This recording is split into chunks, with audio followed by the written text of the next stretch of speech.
Hi, I'm Mark with Wing Enterprises. Congratulations on purchasing one of the finest ladders on the market today. Doesn't matter whether you've chosen a little giant, a little jumbo, or even the tallest MXZ. We're sure you'll be pleased with your new ladder for years and years to come. The purpose of this presentation is to give you some one-on-one training on how to get the most from your new ladder.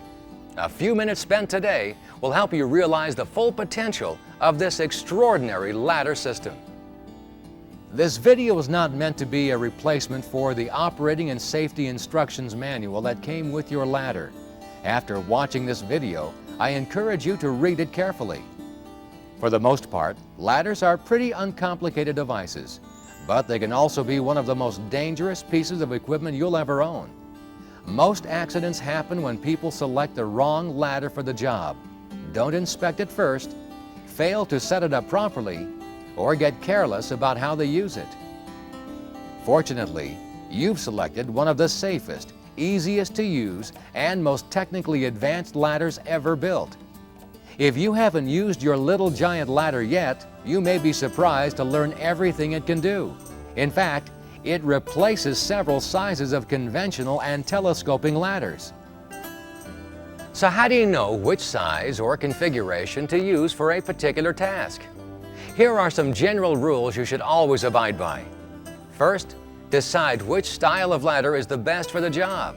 An A-frame step ladder or an extension ladder. As you already know, a little giant ladder can be used in either configuration. But it is up to you to make sure you choose the right one and adjust the ladder accordingly. Using the wrong type of ladder for the job can result in a fall or other serious injury. If a ladder will be used indoors at low to medium heights, an A-frame ladder is usually recommended. For outdoor jobs, a taller A-frame or an extension ladder are usually most appropriate. Next, the ladder must be tall enough so that you can safely work without needing to climb above the safe standing level. On an A-frame ladder, that means not to stand above the third step from the top and the fourth rung from the top on an extension ladder. If your ladder isn't tall enough, you need to stop and adjust your little giant ladder to a higher setting. In a minute, we'll see how easy it is to change the height of a little giant ladder. When you climb too high on a ladder, it can become unstable, and it doesn't leave you anywhere to hold on. When using an extension ladder to climb onto a roof or platform, you must be sure that at least 3 feet of the ladder extends above the level you will be climbing onto. A ladder which just barely reaches is not sufficient because you'll have to climb dangerously on the top 2 rungs, and you won't have anything to hold on to. To prevent possible electric shock, never use a metal ladder where contact with electricity is a risk. Little giant ladders are available in either Type 1A or Type 2 ratings, so you should check the rating of your ladder to be sure it meets the weight requirements for the job. During this presentation, we'll primarily be using a Type 1A aluminum ladder, but most of what we'll teach you also applies to little giant Type 2 ladders and our fiberglass models.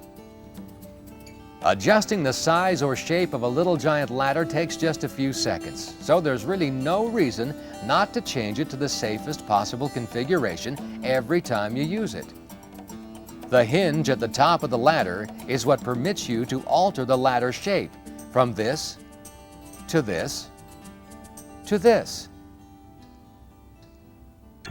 To change the ladder, begin by pushing straight in on the palm button on both hinges to unlock them. You can now open the ladder to the A-frame position by pulling the 2 ladder halves apart until both hinge lock pins snap into the lock position. If an A-frame ladder is what you need for the job and the height is correct, you're ready to get to work. It's that easy. If an extension ladder is what you need, push in again on the palm buttons to unlock the hinges, and then rotate either side until the hinge locks snap into their lock positions. The ladder is now ready to go. If a taller extension ladder is required for the job, you'll need to adjust the lock assemblies. There are 2 of these on each side. First, Unlock both lock assemblies on the upper half of the ladder by pulling the lock tabs out of the holes.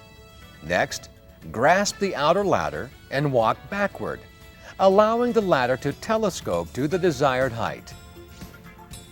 When you reach the desired height, simply insert the lock assembly completely into the rung hole. If even more height is needed, you can also extend the other half of the ladder as shown here.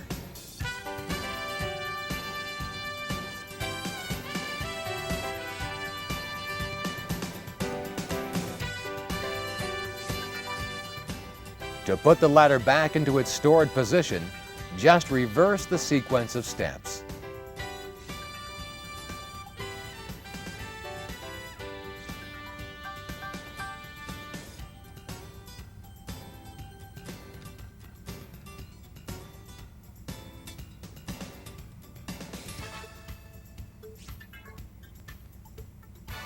To adjust the height of the ladder when it will be used in the A-frame configuration, first, unlock both hinge locks and pull the ladder into the A-frame position. Second, pull the two lock assemblies on one side of the ladder out of the rung holes of the inner ladder and rest them on the side of the outer ladder rail. Third, raise the side of the ladder you just unlocked to the desired height by tipping it like this, and align the outer holes with the nearest rung hole of the inner ladder. Fourth, while holding the inner and outer ladder at the aligned height, reinsert the lock assemblies into the rung holes. Next, raise the other side of the ladder to the desired height by following the same procedure. Release the lock assemblies, tip the ladder, raise the rail, and then reinsert the lock assemblies. In the A-frame position, the ladder can be easily adjusted to use on stairs or other uneven surfaces by changing the length of one of the sides like this. In this position, with one side about a foot lower than the other, the Little Giant ladder provides a convenient and safe way of working close to walls. A normal ladder, when placed facing a wall, puts the user too far away from his work, or when placed sideways, doesn't provide the stability necessary to be safe. Another popular use for a Little Giant ladder is to turn it into a scaffolding system. We'll see more about that in a few minutes. The extremely tall Little Giant MXZ ladders require a little different procedure to set up at their full height. Whenever possible, you should have someone assist you. With the ladder in the closed storage position, lay it flat on a smooth surface. Pull the two top lock assemblies out of the rung holes and rest them on the side of the rail. Telescope the first side to the desired length. Lock it in place.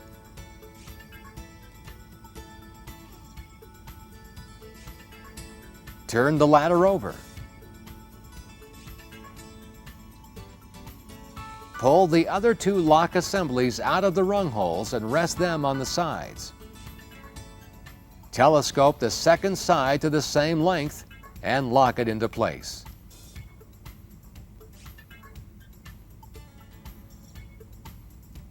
To raise the ladder, brace the feet against a wall or other solid object, and then walk, rung by rung, the ladder to the vertical position.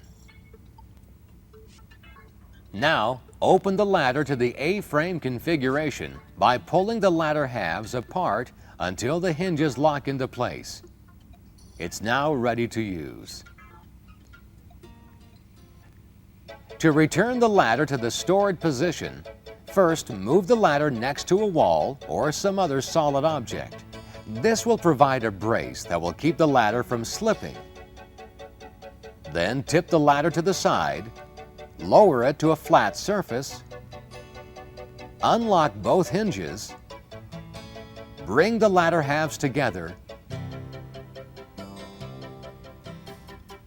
lay it down, and then reverse the previous procedures for retracting the sides.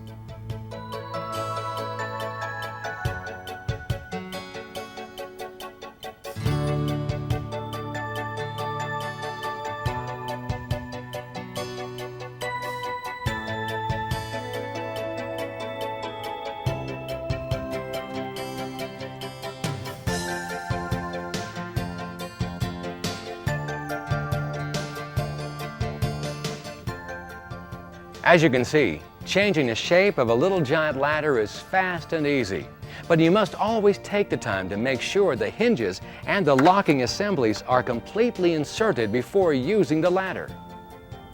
Little jumbo ladders are even easier to use. You simply open and close the ladder by tilting the upper tread. If you have the optional safety rail installed, it easily swings into place like this, and then folds back down by pressing on the release buttons. The handrail should always be raised after the little jumbo is opened and lowered before it is put back in the storage position. The little jumbo comes standard with tip and pull wheels to make moving it around a snap. While using the little jumbo, you should follow the same basic safety rules as for any other ladder. Detailed instructions can be found on the safety label. Just in case you purchased any of the optional accessories available for the Little Giant, let's take a minute to look at how to use them too. The most popular accessory is the work platform that can be placed on any rung. And unlike other ladders, it is so strong, it can even be used as a step. First, either tighten or loosen the bolts until the brackets move stiffly. If the platform is going to be used as a utility shelf only, you can place it on any rung. But if you are going to stand on it, it is very dangerous to place it any higher than the third rung from the top. Next, push the platform forward out of the way. After you climb past the platform, use your toe to push the platform back until the forward tip rests against the rung, and then it's ready to use. But always check to make sure the platform is secure before putting your full weight on it. Keep in mind that the work platform has a 300-pound capacity, and you should never lay tools on the platform when it's being used to stand on. When you're through, just step to the rung above the platform. Push it forward with your toe, and then step down past it.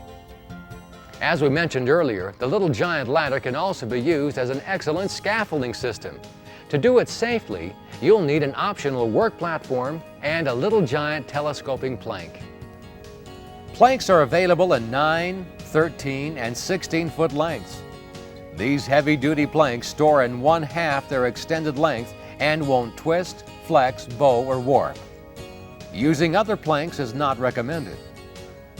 The first step is to separate the ladder into 2 pieces.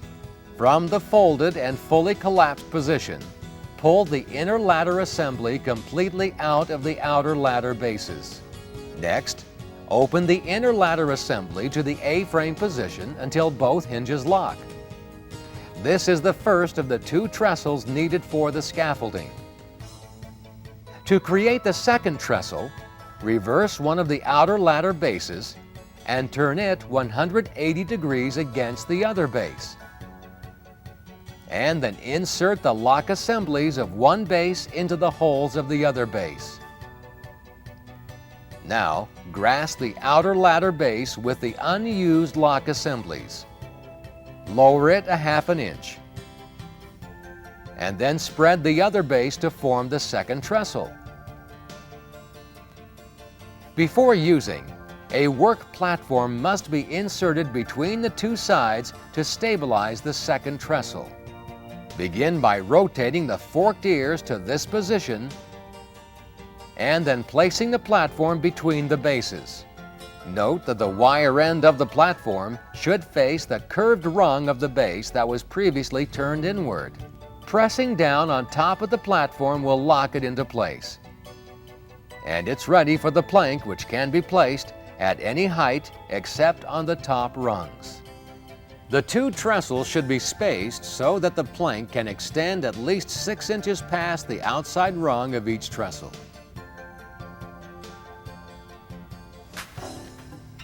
The Little Giant wall standoff can be used to position the ladder away from working surfaces to avoid interference from obstacles. Because it requires some assembly before using, you should follow the enclosed instructions to attach it to the ladder. Once the wall standoff is firmly secured, it can be used in several different ways. For jobs where a safe working angle is hard to get, the ladder can be placed as shown here. Please note that the angle between the wall standoff and the ladder should be 105 degrees, with the wall standoff perpendicular to the wall for safe operation. The angle between the ground and the ladder should be 75 degrees. If your ladder will be used on a pitched roof or over a rain gutter, the angle should be 75 degrees as shown in these two examples. The angle between the wall standoff and the ladder can be changed by simply loosening the wing bolts, flipping the entire wall standoff unit over, and reattaching the clamps to the opposite side rails.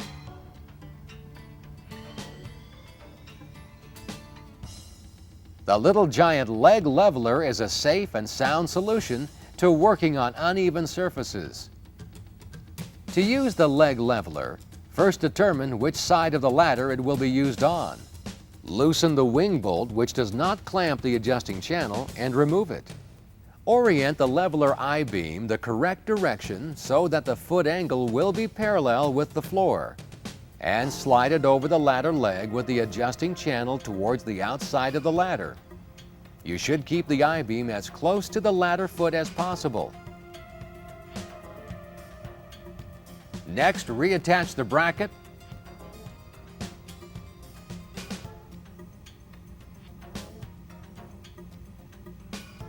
adjust to the needed length, and tighten the wing bolt with firm pressure. You must ensure that the ladder is vertical before climbing on it. If the length of the leveler needs adjusting, just loosen the wing bolt, adjust the length, and then retighten. Maintaining your Little Giant ladder takes just a few minutes. To ensure smooth, trouble-free operation, you should lubricate the hinge mechanism and lock assemblies with light machine oil or N-Dust furniture polish every 6 months prior to long-term storage or whenever conditions dictate it. You should also store it in a dry location. Clean the rails occasionally with N-Dust furniture polish. Keep the hinges free of contaminants.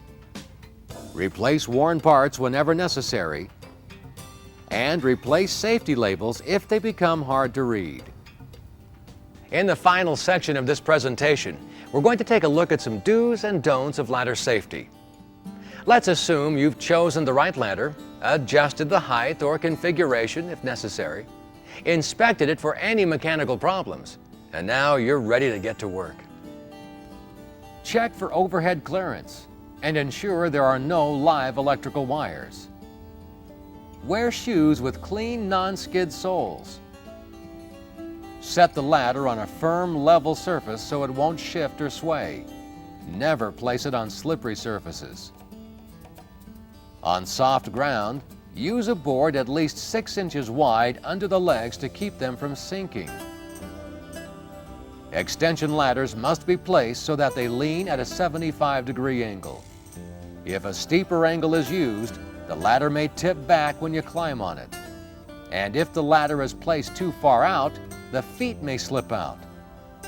An easy way to determine the right slope is to use a 4-to-1 ratio between the length of the ladder and the setback of the base. For example, a 12-foot ladder must be set back 3 feet to be safe.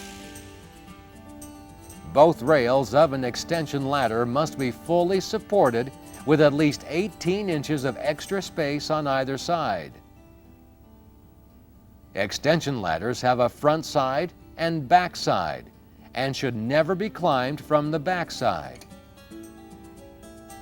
Keep your body centered on the ladder while working and leave one hand on the ladder whenever possible. As a general rule, keep your belt buckle between the rails to prevent losing your balance, and never overreach. Always get off and move the ladder whenever necessary.